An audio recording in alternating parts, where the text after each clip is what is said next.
Quels furent les commencements de l'homme? Où est née la civilisation? À partir de leurs observations, les scientifiques ont échafaudé plusieurs théories. Mais pouvons-nous vraiment répondre à cette question alors que régulièrement, de nouveaux faits viennent bouleverser toutes les connaissances? Dans les terres glacées de la Sibérie, on a trouvé les restes d'espèces animales aujourd'hui éteintes, comme le mammouth géant anéanti par un brusque cataclysme planétaire. On a également découvert des cartes anciennes qui montraient l'Antarctique des siècles avant que notre civilisation ne le découvre. Cette carte, qui date de plusieurs siècles, indique la conformation exacte de la terre de la Reine Maude, qui est aujourd'hui ensevelie sous une couche de glace de près d'1 kilomètre d'épaisseur. Or, nous-mêmes, nous ne connaissons cette conformation que depuis 1949. Il y a un siècle, un archéologue arrive à la conclusion que la cité de Tiwanaku, dans l'actuelle Bolivie, était un observatoire astronomique aligné sur la position des étoiles et du Soleil. Il en déduit son âge, 17 000 ans. Mais sa thèse fera sourire tous les spécialistes jusqu'à récemment. La seule correction que je ferai est due au fait qu'on dispose aujourd'hui de meilleurs instruments de mesure astronomique. Grâce aux satellites et aux ordinateurs, je dirais que le site a plutôt 12 000 ans. Quoi qu'il en soit, Tiwanaku reste la ville la plus ancienne du monde. Des géologues ont découvert que le sphinx a été lavé par des pluies incessantes pendant des siècles. Or, ces averses n'ont pu survenir que des milliers d'années avant le règne des pharaons. Est-ce à dire que le sphinx a été bâti bien avant l'aube de la civilisation? L'enjeu ici, c'est toute l'histoire de la civilisation. Il n'y a peut-être pas eu un déroulement linéaire de l'homme des cavernes débile à nous autres très intelligents avec nos bombes atomiques et notre dentifrice au fluor. Parfois, des faits nouveaux viennent bouleverser les théories dominantes. C'est sur ces faits que nous allons nous pencher aujourd'hui en compagnie de spécialistes qui élaborent de nouvelles théories susceptibles de changer notre regard sur l'histoire de la civilisation tout entière. Ce visage monumental a été sculpté par les Olmecs du Mexique. On pense qu'il y a 2000 ans au bas mot. Les traits sont nettement africains. Pourtant, les Noirs ne sont censés être arrivés en Amérique qu'après Christophe Colomb. Dans un ouvrage intitulé « L'archéologie interdite de l'Atlantide au Sphinx », Colin Wilson rassemble divers éléments indiquant l'existence d'une grande civilisation disparue à une époque antérieure à l'histoire.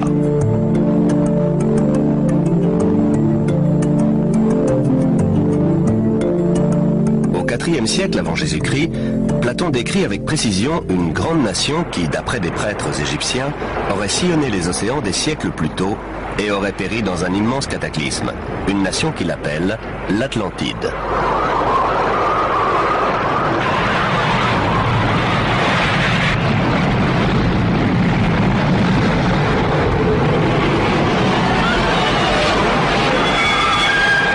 L'Atlantide, un grand cataclysme. Tout cela rappelle un autre grand mythe, le déluge biblique avec Noé et son arche. Un autre récit méprisé par les scientifiques.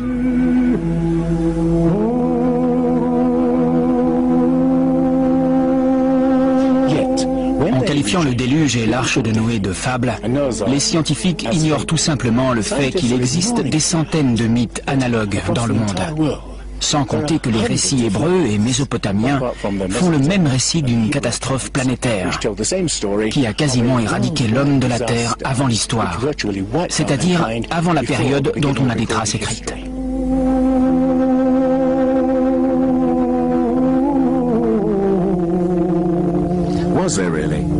Y a-t-il vraiment eu un déluge? Et si oui, a-t-il détruit une civilisation qui aurait précédé toutes les autres? Je dis bien une civilisation et non l'Atlantide, car dès qu'on prononce ce nom, les scientifiques s'indignent et cessent d'écouter. À leurs yeux, l'idée d'un déluge planétaire n'est pas respectable. Mais jusqu'à quel point la science est-elle impartiale?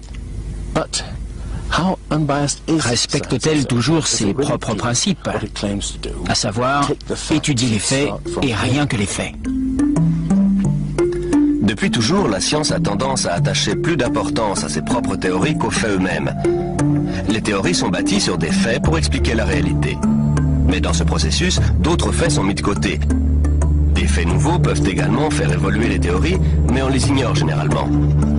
On appelle tous ces faits des anomalies, c'est-à-dire des phénomènes qui ne cadrent pas avec les théories. Dans un ouvrage controversé intitulé « L'histoire secrète de l'espèce humaine », Thomson et Crémeau montrent le sort réservé à ces faits qui osent contredire les théories dominantes. Au cours des 150 dernières années, les archéologues et anthropologues ont littéralement caché autant de faits qu'ils en ont mis à jour. On appelle ça le filtrage des connaissances. C'est une caractéristique fondamentale de la science et même de la nature humaine. L'homme a tendance à mettre de côté ce qui ne cadre pas. En matière de science, on s'aperçoit que les faits qui ne cadrent pas avec le paradigme admis sont souvent éliminés. On ne les enseigne pas, on n'en débat pas. Mais les personnes ayant fait des études scientifiques n'en entendent généralement pas parler. On a vu une belle démonstration de ce filtrage des connaissances lors des fouilles de Yatliko au Mexique en 1966. L'archéologue Gene Steen McIntyre menaçait alors de renverser la conception généralement admise selon laquelle l'homme est apparu assez tardivement dans la plupart des régions du globe, c'est-à-dire il y a quelques 30 000 ans en Sibérie et au plus tôt il y a 20 000 ans en Amérique.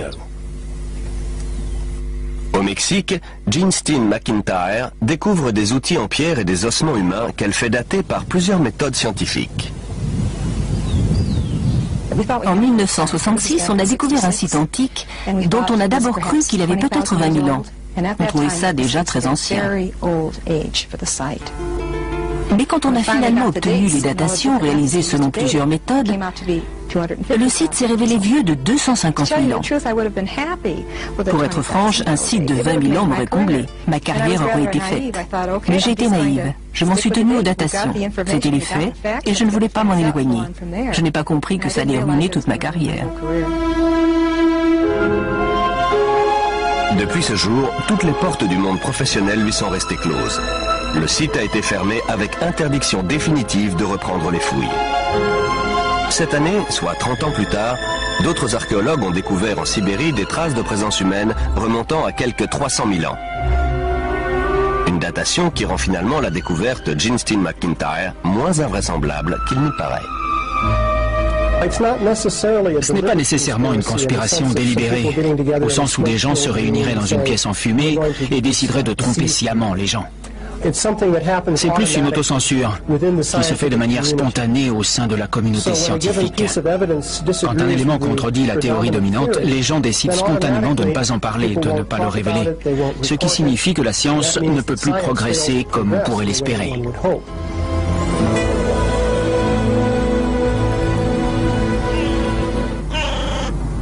La science néglige-t-elle des indices d'un passé que nous aurions oublié ?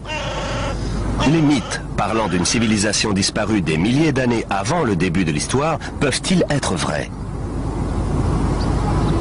Une nouvelle race de chercheurs étudie précisément les anomalies que la science tente à écarter. Les questions qu'ils posent pourraient bouleverser notre conception de l'histoire de l'homme. La forteresse Inca de Sacsayhuaman, d'un âge indéterminé, a été bâtie par un peuple qui ne possédait ni outils en métal dur, ni ciment, et ne connaissait ni la poulie, ni la roue, ni la grue.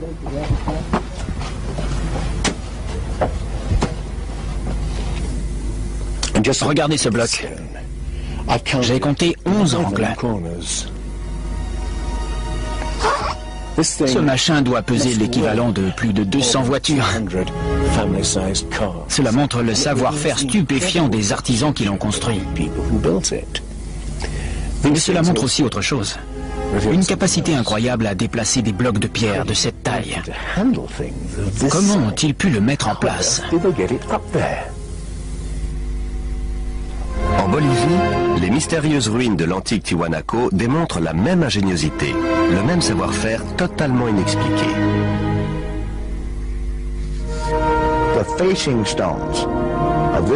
Les blocs de pierre frontaux ont été ajustés impeccablement. On a essayé d'introduire une épingle à la jointure des blocs. Impossible, à aucun endroit. Quelle perfection. Quand les conquistadors ont demandé aux Incas si c'était bien eux qui avaient bâti Tiwanaku, ils ont répondu que non. Ça a été construit des milliers d'années avant nous. Il est évident que ça a été construit par une civilisation très développée. Mais une découverte faite tout à fait par hasard nous montre bien son degré de sophistication. Les blocs de construction de Tiwanaku ne sont pas liés par du ciment, mais par une attache de métal des plus inattendues.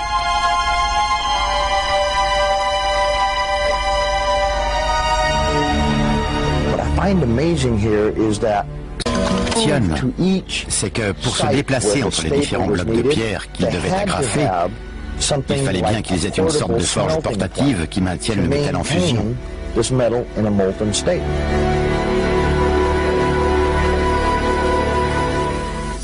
Ici, on retrouve le même genre d'agrafe en métal et les mêmes jointures très fines, comme celle-ci, en forme de L, qui révèle la même ingéniosité. Le Pérou? Non. Le continent d'à côté, l'Afrique. Plus précisément l'Égypte, le pays des pyramides. Les 3 pyramides de Gizeh sont l'une des 7 merveilles du monde antique. L'exploit d'un peuple qui, lui non plus, ne connaît ni la roue, ni la poulie, ni la grue. Comment les Égyptiens ont-ils réussi à soulever des blocs de pierre d'une centaine de tonnes à une telle hauteur? Nos ingénieurs contemporains l'ignorent. Je suis ingénieur et je peux vous dire que pour soulever des blocs de ce poids aussi haut, il faut une grue spéciale. Comment les Égyptiens ont-ils réussi alors qu'ils ne disposaient pas de ce genre d'engin, qu'ils n'avaient même pas de poulie ni de roue, juste des outils rudimentaires en cuivre? Robert Bauval pense que la grande pyramide de Gizeh était bien plus qu'un tombeau. Pour lui, elle révèle un niveau technologique prodigieux. Dans Keeper of Genesis, les gardiens de la Genèse, coécrit avec Graham Hancock, il répertorie d'autres prouesses techniques inexpliquées. Chris Dunn est un expert du forage. C'est un travail incroyable et un vrai mystère. Comment ont-ils fait ça? Le sarcophage de la chambre royale. Comment des ouvriers primitifs ont-ils réussi à faire en sorte que le sarcophage intérieur s'ajuste parfaitement au sarcophage extérieur en pierre au millimètre cube près? Une telle prouesse exige des connaissances étendues en physique. Cela reste une énigme, comme le forage à proprement parler. La méthode primitive classique consiste à utiliser un archet. On l'introduit dans la pièce avec du sable ou du diamant. Mais à mon avis, ça prend trop de temps. Ça demanderait des années de travail. Alors comment ont-ils fait? Il devait avoir des outils motorisés. Si on devait faire ça aujourd'hui, on introduirait la perceuse dans le granit à une vitesse de 5 millièmes de millimètre par révolution de la perceuse. Or, ils avançaient beaucoup plus vite que ça. Plus vite? Des chercheurs comme Chris Dunn s'interrogent sur la finalité du drôle d'outil représenté sur une frise cachée. Mais de là à imaginer une perceuse à moteur, cela semble un peu prématuré. Néanmoins, le mystère des pièces quasiment impossibles à forer reste entier. Regardez ça, cette précision incroyable. La régularité parfaite des murs de ce tombeau, destiné à des bœufs sacrés. Cela témoigne d'un degré d'habileté phénoménal. Évidemment, on pourrait aussi expliquer ça par des armées d'ouvriers condamnés à polir les murs pendant 10 ans. Mais il y a aussi un autre mystère, véritable cette fois, le mystère des vases égyptiens. Il ne s'agit pas de vases en terre comme celui-ci,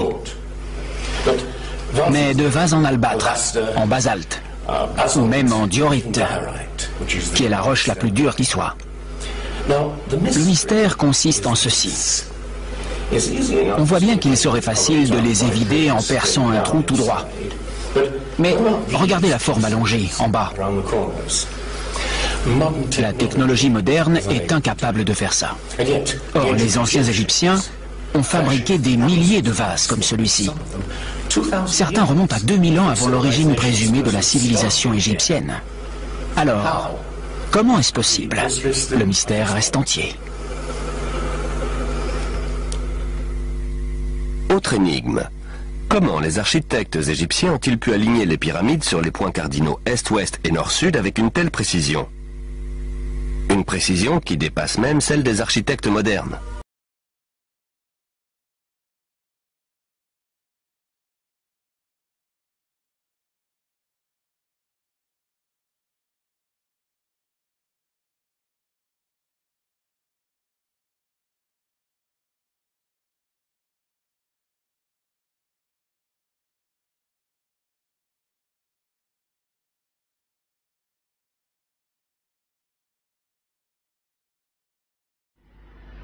Pour obtenir ce résultat, les architectes ont dû utiliser une pente à 52 degrés. Il n'y a pas d'autre moyen. Mais les anciens Égyptiens ne sont pas les seuls à connaître pi. Le nombre transcendant est également à la base de l'inclinaison de la pyramide de Teotihuacan au Mexique et des angles étranges que ces architectes lui donnent. Les générations suivantes surnommeront la ville la Cité des Dieux.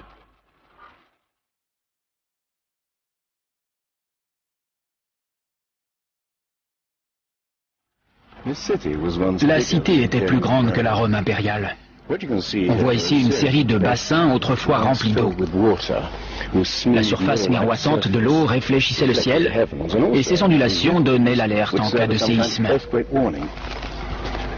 De l'autre côté, ces temples sont supposés représenter les corps célestes.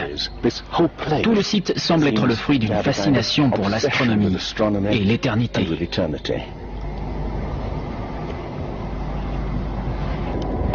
Aux équinoxes, le 21 mars et le 21 septembre, les pyramides projettent une ombre géante parfaitement alignée sur l'axe. Cela en faisait des horloges parfaites pour ce peuple obsédé par la mesure du temps et la précession des équinoxes.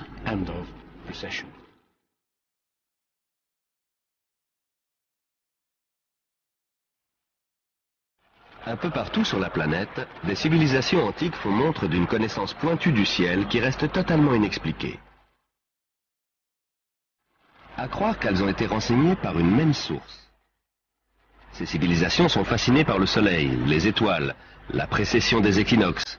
Autrement dit, la lente rotation continue de la Terre qui donne l'illusion que les constellations voyagent à travers le ciel et les époques. D'après les spécialistes, les anciens Égyptiens n'avaient pas une connaissance approfondie de l'astronomie. Voici pourtant une preuve de leur fascination pour le ciel et de leur connaissance pointue en la matière.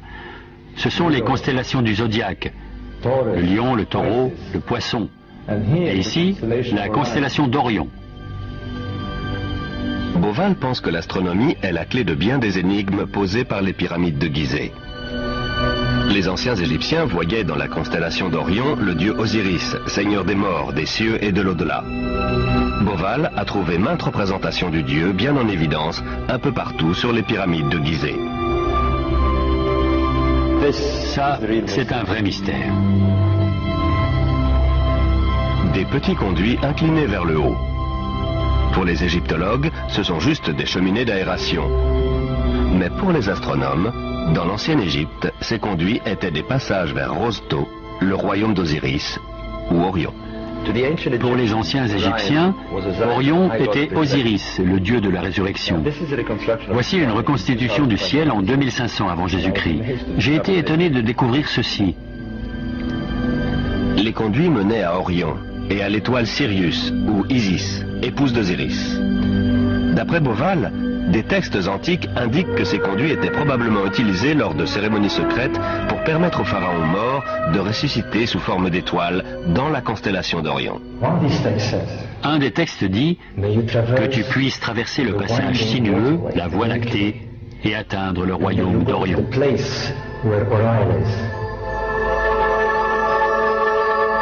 D'après Beauval, Osiris a joué un rôle si central dans la conception des pyramides de Gizeh qu'elles ont été alignées sur le modèle exact des 3 étoiles de la ceinture d'Orion. Aussi fantastique que cela paraisse, cette corrélation n'est qu'un début. Car Beauval découvre également que les Égyptiens ont donné des noms d'étoiles à 2 autres pyramides construites à proximité.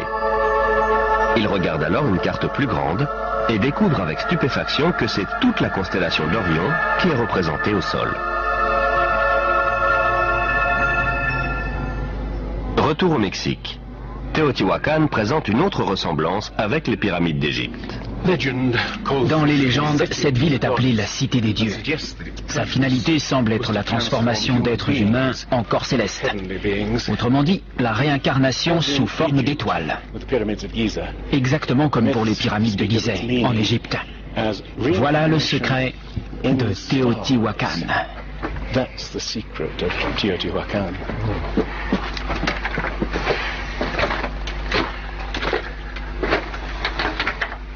Mais une énigme plus grande encore se cache dans la pyramide, juste au-dessus de moi.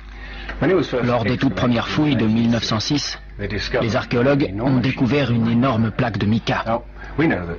Aujourd'hui, on utilise le mica pour l'isolation électrique, mais on n'a aucune idée de l'usage que les Indiens pouvaient en faire. Ce qui est encore plus étrange, c'est que ce mica vient du Brésil. Imaginez le défi que pose le transport d'une plaque de mica d'environ 8 mètres carrés sur plus de 3000 km. Comment ont-ils fait et pourquoi? On n'en a pas la moindre idée. Tiwanaku en Bolivie. Une autre civilisation antique fascinée par le soleil et les étoiles. Il y a un siècle, un archéologue bolivien du nom de Poznanski constate qu'au premier jour du printemps, le soleil se lève exactement au centre du temple. C'est le point de départ d'une découverte remarquable. Poznanski découvre en effet que ce temple a été conçu comme un observatoire et une immense horloge solaire. Aujourd'hui, ces alignements astronomiques nous permettent de dater le... Tout au long de l'année, le soleil se lève à un point toujours différent sur l'horizon. Le premier jour du printemps, un curieux pourrait le voir se lever exactement au centre. En étudiant la configuration du temple, Poznanski conclut que le premier jour de l'été et le premier jour de l'hiver, le soleil doit se lever au-dessus des pierres angulaires. Pourtant, ce n'est pas le cas. Aujourd'hui, les archéologues pensent que c'est tout simplement dû à une erreur de conception de la part des architectes indiens. Étant donné la perfection architecturale de ce site, construit avec des pierres pesant une centaine de tonnes, l'idée que les marqueurs de solstice puissent être mal alignés me paraît tout simplement inconcevable.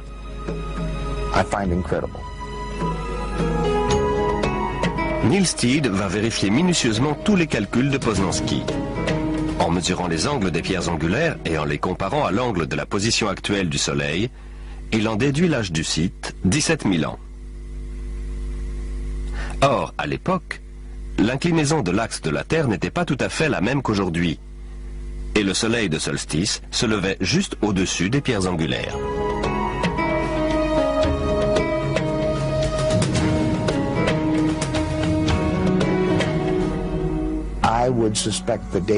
Je dirais que le site a plutôt 12 000 ans.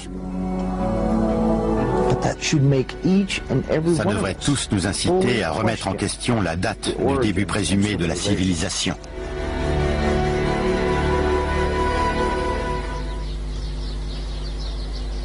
Se peut-il qu'une même civilisation oubliée de l'histoire ait laissé son empreinte à différents endroits du globe? D'après Platon, des prêtres égyptiens ont parlé d'une civilisation ayant existé il y a 12 000 ans. Pourtant, la science affirme que l'humanité a émergé à l'âge de pierre il y a environ 5000 ans seulement. L'homme peut-il avoir réussi ce saut des millénaires plus tôt? En Égypte, John West découvre que le sphinx de Gizeh n'a pas été exposé aux mêmes intempéries que son environnement immédiat, rongé par le sable et les vents du désert. Le sphinx présente en effet des marques d'érosion ondulées au lieu de marques horizontales. Pas besoin d'être géologue pour voir quel type d'intempérie a pu laisser ces marques. Seule de l'eau coulant en plaques sur le mur d'enceinte peut avoir lissé ses contours arrondis.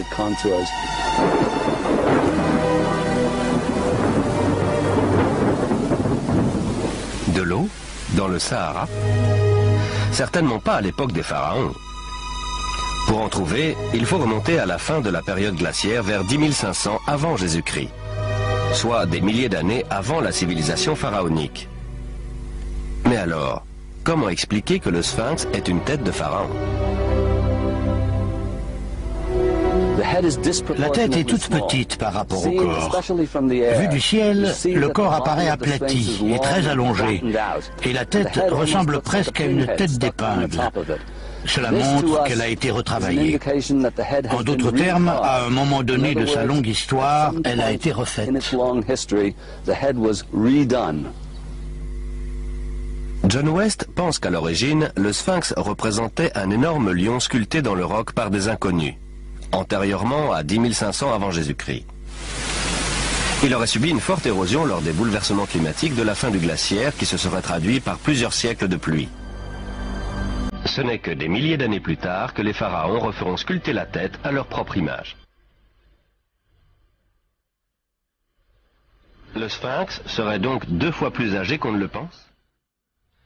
Les égyptologues rejettent cette éventualité, mais les géologues leur opposent des faits indéniables. Et d'après Robert Bauval, des données astronomiques corroborent également l'hypothèse selon laquelle les pyramides de Gizeh remonteraient à des temps incroyablement anciens. En effet, la configuration du site correspond bizarrement à la position d'Orion vers 10 500 ans avant Jésus-Christ. À l'époque, le sphinx était tourné vers la constellation du Lion dont il était lui-même l'image. Et Orion entamait sa lente ascension qui allait marquer l'avènement d'une nouvelle ère. La position d'Orion, en moins 10 500, correspond exactement à la position des 3 petites pyramides érigées derrière les grandes. L'astronomie fournit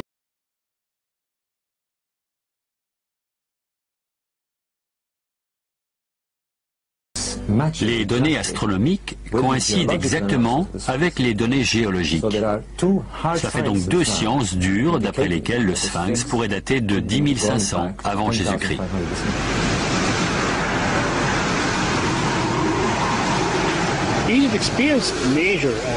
L'Égypte a connu des bouleversements majeurs à la fin de la période glaciaire, en particulier autour de 10 500 avant Jésus-Christ. Des crues exceptionnelles ont recouvert les plaines inondables. Cela a tout détruit dans la vallée du Nil et dans le delta en général.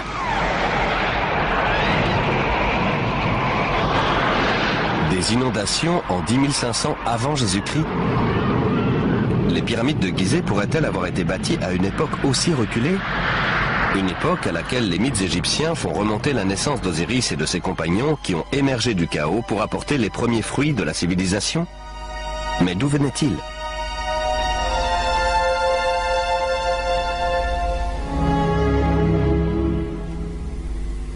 Osiris a de nombreux points communs avec le dieu Tiwanaku en Bolivie. Voilà dans cette mystérieuse cité de Tiwanaku le dieu que les Indiens vénéraient. Viracocha, grand, barbu et blanc, d'après les descriptions. Il est sorti des eaux à une période de chaos et de destruction, pour apporter une sorte de renouveau à l'espèce humaine. Au Mexique, le dieu blanc Viracocha prend le nom de Quetzalcoatl. Il est venu en compagnie d'autres dieux apporter les premiers fruits de la connaissance. Son symbole est représenté un peu partout dans Teotihuacan. C'est le serpent à plumes qui symbolise le dieu énigmatique Quetzalcoatl, qui est venu de l'Est après un gigantesque cataclysme, pour apporter la civilisation à cette partie du monde. Les dieux tels qu'Osiris, Viracocha ou Quetzalcoatl étaient-ils à l'origine des simples hommes venus de loin? Des survivants d'un cataclysme qui avait détruit leur foyer et leur civilisation? La question qui se pose maintenant est la suivante. Y a-t-il une civilisation lointaine, encore non identifiée, qui a touché l'Égypte, le Mexique et l'Amérique du Sud, et y a laissé son empreinte, aussi difficile à déceler soit-elle, sous forme d'un corpus de connaissances? J'admets que, pris isolément, les différents éléments fournissent peu d'informations, mais il faut les considérer dans leur ensemble. Des deux côtés, on trouve d'immenses pyramides alignées sur les points cardinaux et bâties d'après des connaissances mathématiques complexes. Les deux peuples ont une connaissance prodigieuse de l'astronomie qui s'exprime dans ces grands monuments sacrés qu'ils érigent. Bien qu'ils ignorent la poulie et la roue, ils sont capables d'assembler d'immenses blocs de pierre aux jointures très fines dans un style architectural unique, utilisant des angles droits et des agrafes en métal. Et les deux recourent à la momification pour préserver et honorer leurs morts. Autre point commun des plus étonnants, découvert par Irina Balabanova de l'université d'Ulm, de nombreuses momies égyptiennes contiennent de la cocaïne et de la nicotine, des substances de plantes indigènes d'Amérique du Sud.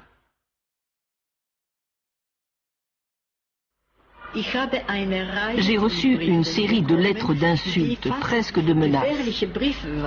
En résumé, elles disaient que mes découvertes étaient des inepties, de pures inventions, que c'était totalement impossible parce qu'il était prouvé qu'avant Christophe Colomb, ces plantes n'existaient qu'en Amérique et nulle part ailleurs dans le monde.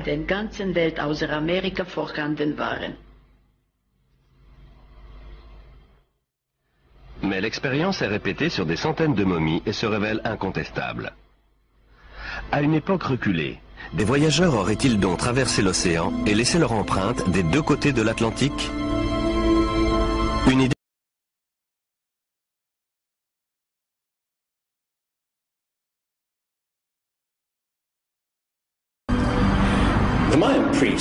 Les prêtres mayas utilisaient des tablettes pour prédire les éclipses du soleil et de la lune. Mais il y a quelque chose de très étrange chez les mayas. C'est qu'ils n'ont jamais découvert le principe rudimentaire de la roue. Ils étaient capables d'appréhender l'éternité comme aucune autre civilisation avant eux. Ils comptaient en millions d'années, mais ils n'ont jamais su peser un sac de graines. Leur civilisation sophistiquée a fini par s'éteindre parce qu'ils n'ont pas développé les méthodes agricoles de base qui auraient permis de nourrir leur peuple. La question que je pose maintenant est la suivante. Est-il possible qu'ils aient juste hérité une certaine part de leur connaissance d'une civilisation plus ancienne et plus savante? Parfois, les preuves s'étalent sous nos yeux. Les Olmecs du Mexique donnèrent à leur dieu un visage africain.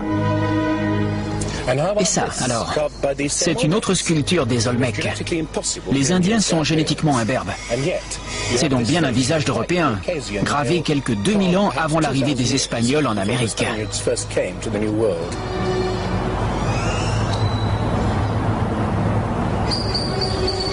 Bon, des visages africains et européens sculptés des siècles avant l'arrivée de Christophe Colomb.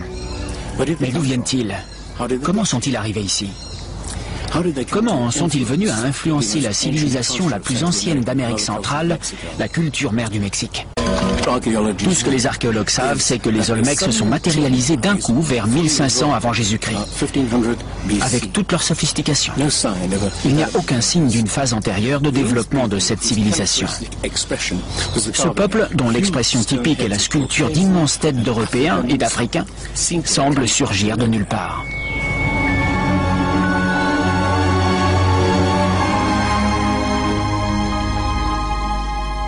La citadelle de Monte Alban à Oaxaca. Ici, au sud du Mexique, on trouve la dernière œuvre de ce peuple mystérieux. Ces figures gravées dans la pierre semblent représenter des hommes tombés à la guerre. Ils sont nus, abandonnés, souvent castrés. C'est peut-être là que ces hommes ont disparu de l'histoire.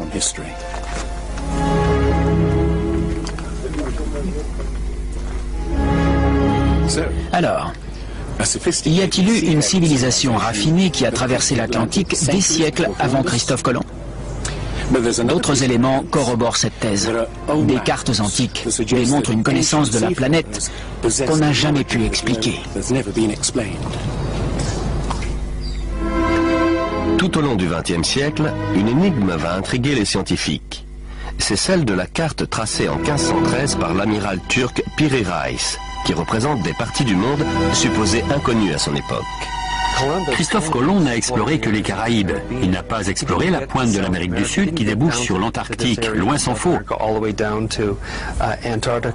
Pourtant, ces cartes représentent toute cette partie du globe de manière très précise. Et ce, bien avant que Colomb et les autres explorateurs européens ne s'y rendent.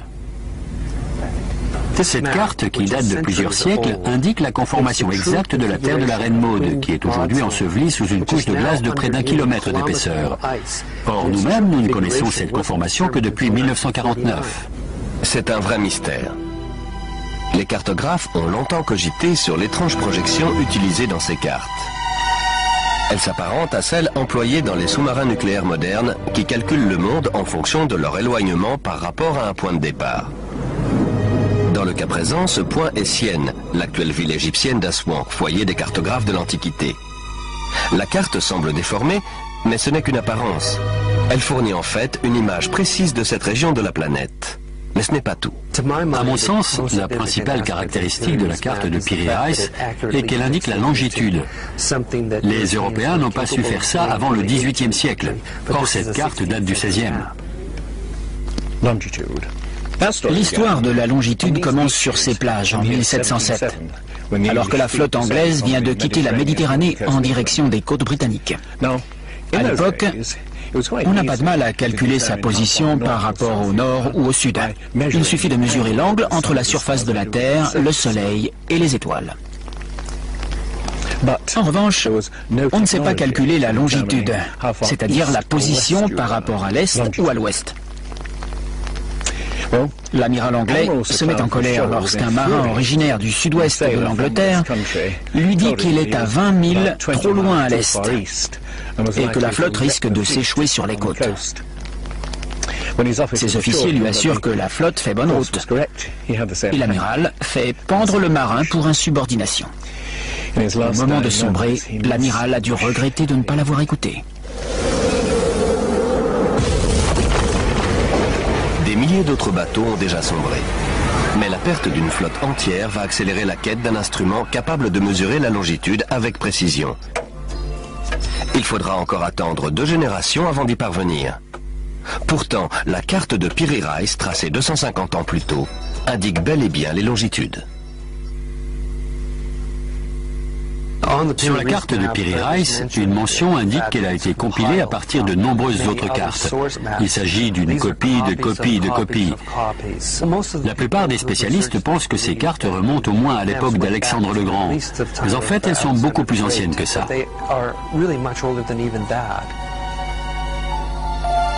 Des cartes du monde tracées des siècles avant qu'on sache naviguer sur les océans. Des techniques de construction mystérieuses qui révèlent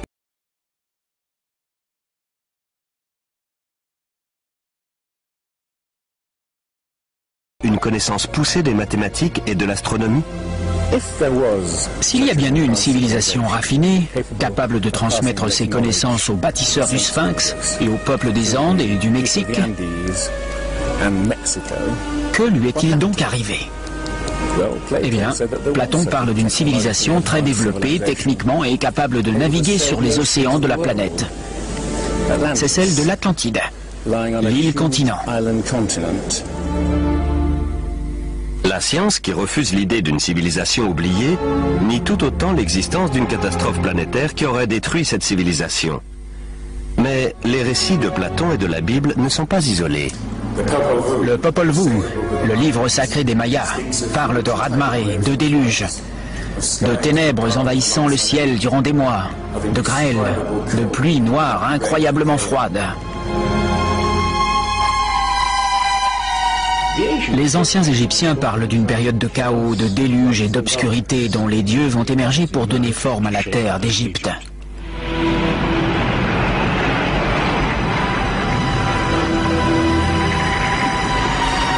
Le disque solaire des Aztèques parle de 4 cycles de destruction. Par l'eau, par le feu, par le vent et par la guerre et le sang. Il prédit aussi la fin du monde dans un cataclysme venu des entrailles de la Terre.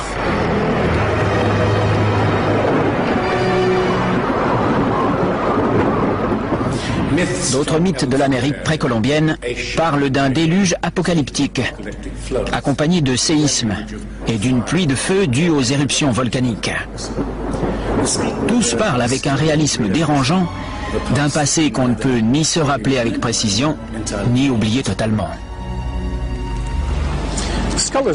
Les scientifiques sont enclins à penser que le déluge est le fruit de l'imagination des poètes de l'Antiquité. Mais imaginez qu'ils se trompent. Imaginez qu'une série de catastrophes naturelles terribles a effectivement réduit nos ancêtres à une poignée de clans éparpillés sur toute la planète. Ce qu'on cherche, C'est une époque dans laquelle les mythes se glisseraient aussi facilement que le pied de Cendrillon dans la pantoufle de verre. La première piste est fournie par le gisement fossile de La Brea en Californie, sorte de fosse commune qui abrite plus d'1 million d'animaux fossilisés et qui est aujourd'hui transformée en parc d'attractions. Juste en dessous de la surface se trouve le gisement de pétrole de Salt Lake. L'asphalte poisseux suinte par les fissures et les animaux se retrouvent englués à jamais. On a une collection incroyable d'animaux qui ont été piégés ainsi durant les 40 000 dernières années. Le gisement fossile est comme une fenêtre ouverte sur une époque reculée où prospéraient des animaux qu'on ne pensait pas indigènes d'Amérique.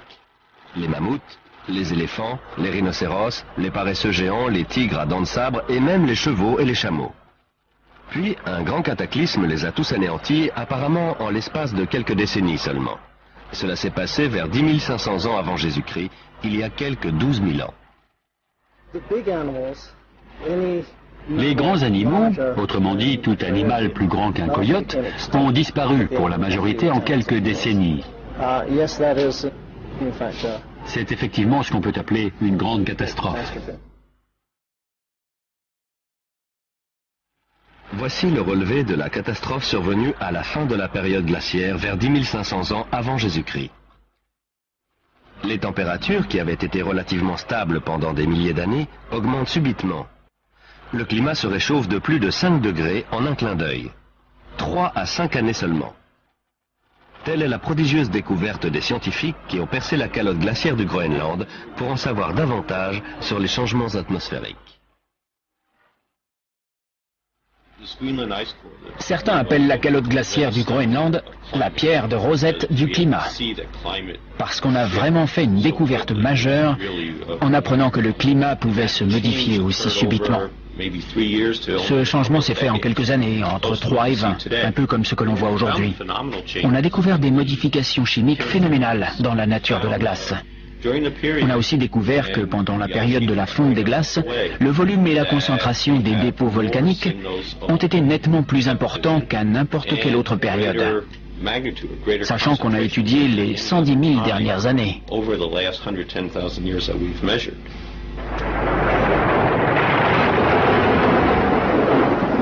Des éruptions volcaniques sans précédent accompagnées de troubles atmosphériques et d'un déluge? Mais à quoi était-ce dû? Lorsque des couches de glace de plus d'1,5 km d'épaisseur ont fondu en quelques décennies, le niveau des océans a augmenté de 1400 mètres. Des mers ont soudain surgi là où des terres s'étendaient auparavant. On pouvait se rendre à pied de la Grande-Bretagne à la Scandinavie, avant qu'une révolution climatique ne forme la mer du Nord. À cette époque, l'eau a aussi recouvert les plaines de l'Amérique du Nord, ce qui explique qu'on trouve des squelettes de baleines dans le Michigan. Cette ère de grand cataclysme survenue à la fin de la période glaciaire pourrait cadrer avec les mythes. Rien qu'en Amérique, quelques 70 espèces animales se sont éteintes. Les félins à dents de sabre, les mammouths, les paresseux géants, les chevaux, les chameaux. Mettons tout ça en perspective. Au cours des 200 000 années précédentes, c'est moins d'un tiers de ces espèces qui a disparu. Or, ce même schéma d'extinction s'est produit en Europe et en Asie. Dans le sol perpétuellement gelé de Sibérie et d'Alaska, millions d'ossements mêlés ayant appartenu à des animaux qui ont péri dans un cataclysme. Le grand mammouth n'a pas succombé aux chasseurs de la préhistoire. Il a été fauché par une catastrophe naturelle. Au début du XXe siècle, des trappeurs sibériens découvrent le squelette gelé d'un animal gigantesque. On le déterre, puis on l'analyse. Son estomac contient les restes de plantes poussant sous un climat tempéré. L'animal a été congelé à une vitesse qui dépasse les capacités des congélateurs les plus modernes. Ce dont on est sûr, c'est qu'il y a 12 000 ou 13 000 ans, un grand froid s'est abattu sur la Sibérie, qui ne s'est plus jamais réchauffé depuis. L'énigme des mammouths congelés en quelques heures a suscité quantité d'anecdotes, certaines véridiques, d'autres non, comme celle des steaks de mammouth servis à Fairbanks, en Alaska. L'une des anecdotes probablement authentiques est rapportée par le baron Wrangel, un naturaliste russe du XIXe siècle.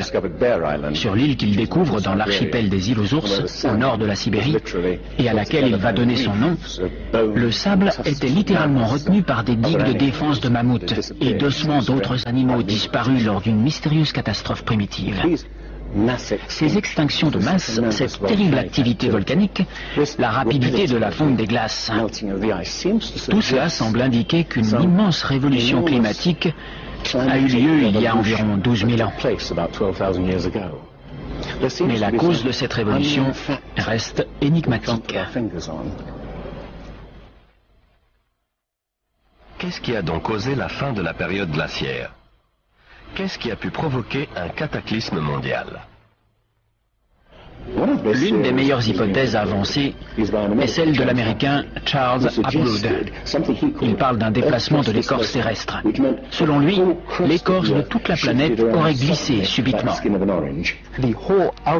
L'écorce terrestre ne représente que 0,3% de la masse totale de la planète. Mais elle peut glisser, comme l'écorce d'une orange si elle n'était pas solidaire de la chair. L'écorce terrestre, plus fine qu'une coquille d'œuf, repose sur un magma liquide en fusion. En la matière, la théorie dominante est celle de la tectonique des plaques, c'est-à-dire la lente dérive des continents sur des centaines de millions d'années. Les scientifiques ont commencé par rejeter cette théorie pendant plus de 50 ans. Aujourd'hui, ils refusent de croire que l'écorce terrestre puisse glisser subitement d'un seul bloc. L'hypothèse du déplacement de l'écorce terrestre a toutefois fasciné un grand chercheur. S'il avait vécu plus longtemps, on aurait donné plus de crédit à cette thèse. Le nom de ce scientifique, Albert Einstein. Il a dit en résumé, quand je suis tombé sur les travaux de Hapgood, j'ai été comme électrifié. C'est une idée simple, mais qui pourrait expliquer toute une série de problèmes. Pour Hapgood, la question à poser était quel mécanisme a pu mettre toute l'écorce terrestre en branle? Et c'est Einstein qui a suggéré une réponse. À l'époque, l'énorme masse de glace qui se forme au pôle peut atteindre plus de 3 km d'épaisseur. Elle s'étend jusqu'au milieu du continent américain. Si ces milliards de tonnes de glace se forment de manière déséquilibrée, ils peuvent faire vibrer toute la planète, comme une roue quand on place un énorme poids sur son bord. Et cette vibration serait suffisante pour provoquer un glissement de l'écorce terrestre.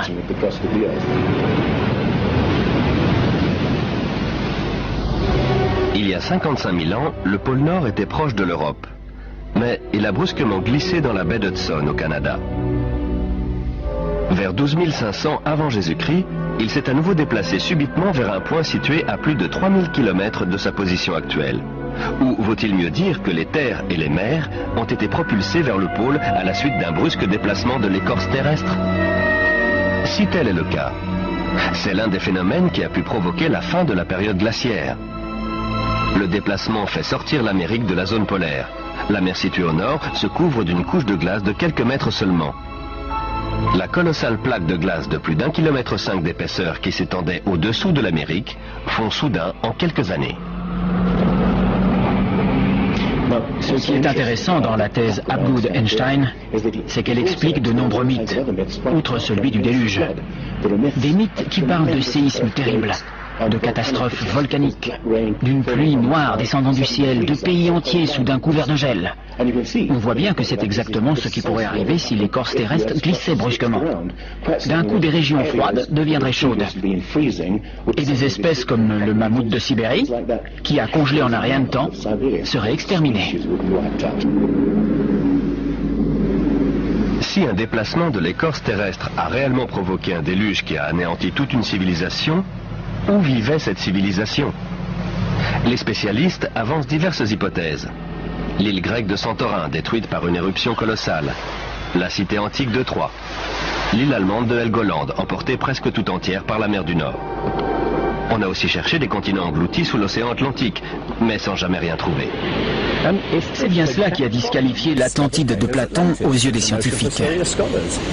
Les océanographes ont dressé la carte des fonds marins de l'Atlantique et du Pacifique. Et il n'y a pas de continent disparu. Quoique. Platon décrit l'Atlantide comme une île-continent parcourue de montagnes et perdue au beau milieu d'un vrai océan. Le vrai océan est bien entendu l'océan planétaire. Ce n'est que plus tard qu'on a divisé les eaux en différents océans, Atlantique, Pacifique, etc. En réalité, il n'existe qu'un seul océan immense. Certains mythes des 4 coins du globe sont très explicites sur ce qui s'est passé. Dans la littérature védique, l'île est non seulement détruite par un déluge, mais en plus, elle finit recouverte de neige et de glace. Donc, il faut chercher une île couverte de glace au milieu de l'océan. L'Antarctique est une très bonne candidate. Si le pôle Nord s'est déplacé, le pôle Sud aussi. D'après Flemhatt, une partie de l'Antarctique se trouvait dans une zone tempérée il y a 12 000 ans. Elle peut très bien avoir abrité une civilisation qui a disparu lorsque le continent s'est rapproché du pôle Sud. Pour lui, c'est ce qui explique ces cartes montrant des régions de l'Antarctique telles qu'elles sont sous la glace. L'amiral turc Piri Reis fait preuve d'une connaissance de l'Antarctique tout bonnement impossible à son époque. Les services cartographiques de la marine, mais aussi de l'armée de l'air, disent « Nous avons comparé les montagnes et les sommets et la similitude est étonnante. » Ce qu'il faut souligner, c'est qu'on ne parle pas d'une seule et unique carte, celle de Piri Reis, qui pourrait être mise de côté, mais de dizaines de cartes. La carte de Phineus, par exemple, est très précise concernant la configuration générale de l'Antarctique. Elle indique des rivières qui existent bel et bien, mais qu'on ne connaissait pas au XVIe siècle. Nous n'avons pas découvert le continent antarctique avant les années 1800. Alors, comment des cartographes européens ont-ils pu le représenter des siècles plus tôt? La seule explication possible, d'après Flemhatt, est qu'ils ont copié des copies de cartes qui remontent à des lustres. À leur époque, ces informations n'étaient pas censées exister. Ce n'est qu'au cours des 25 dernières années qu'on a découvert l'existence de l'Antarctique sous la calotte polaire. C'est un continent bordé de quelques îles, avec une mer de glace entre les deux. Or, tout cela, cette carte le montrait déjà. Ces îles correspondent à cette région. Les chutes de neige sont très importantes ici et quasiment inexistantes là. Ces îles devaient n'en former qu'une avant de se rattacher au continent. Et donc, il a dû y avoir un passage ici pendant plusieurs milliers d'années. Et ici aussi, probablement. Ensuite, ces îles n'en ont plus formé qu'une. Ce qui est décrit ici est ce qui s'est produit, d'après moi, vers 8000 avant Jésus-Christ, 6000 au plus tard.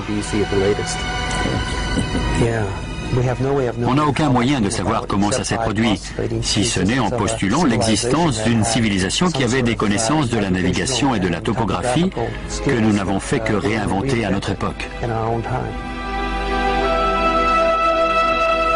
Alors, les débuts de la civilisation humaine sont-ils plus anciens qu'on ne le croyait?